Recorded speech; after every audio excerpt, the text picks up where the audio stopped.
খ্রিস্টপূর্ব 563 সালে বৈশাখের পূর্ণিমা তিথিতে জন্মগ্রহণ করেন বৌদ্ধ ধর্মের প্রবক্তা গৌতম বুদ্ধ। এদিনেই তিনি বোধি বা জ্ঞান লাভ করেন। আবার এদিনেই তার মহাপরিনির্বাণ বা জীবনাবসান হয়। দিনটিকে বৌদ্ধ ধর্মাবলম্বীরা শুভ বুদ্ধ পূর্ণিমা হিসেবে পালন করেন।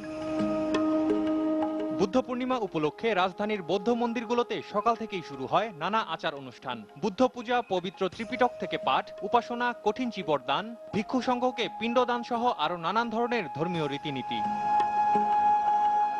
আজীবন শান্তি ও মানবতার বাণী প্রচার করা বুদ্ধের দেখানো পথে এগিয়ে চলার প্রত্যয় উঠে আসে প্রার্থনায়। সেই সঙ্গে পৃথিবীকে সমস্ত জীবের জন্য নির্মল আবাসভূমি হিসেবে গড়ে তোলার লক্ষ্যে একে অপরের সঙ্গে শান্তি ও সৌহার্দ্যপূর্ণ সহ অবস্থান গড়ে তোলার সংকল্প সবার। পূজা দেওয়ার পরে পঞ্চদিন নিয়ে নেই, পঞ্চশীল প্রার্থনা করি, ভগবান বুদ্ধের কাছে প্রার্থনা করি সারা বছরটা জানে সুখে শান্তিতে বসবাস করতে পারি, এই আর কি। আজকের দিনে ভগবান বুদ্ধ জন্মগ্রহণ করেন, বুদ্ধত্ব লাভ করেন এবং মহাপরিনির্বাণ লাভ করেন।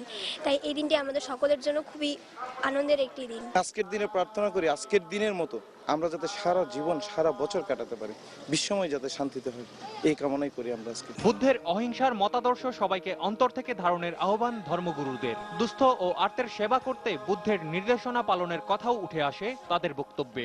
বিশ্বের সমস্ত মানে সুখ হোক, দুঃখমুক্ত হোক, মানুষ যাতে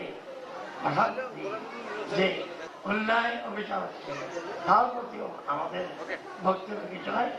আমরা সহযোগিতা তাদের ক্ষমা সত্য দেখার জন্য আমাদের জানাই শান্তি, সত্য, সভ্যতা, অনন্ত সমগ্র বিশ্বে কল্যাণ কামনা আমার এই বক্তব্য। বুদ্ধং শরণং গচ্ছামি, ধম্মং শরণং গচ্ছামি, সংঘং শরণং গচ্ছামি। বোধি বা জ্ঞান লাভ জীবনের মুখ্য উদ্দেশ্য। তাই সত্য, পবিত্রতা, আধ্যাত্মিকতার জ্ঞান লাভ করে ধর্মের সাধনায় সংঘ। এ মূল মন্ত্র সদা জাগ্রত থাকবে, এমনটাই প্রত্যাশা বুদ্ধের অনুসারীদের।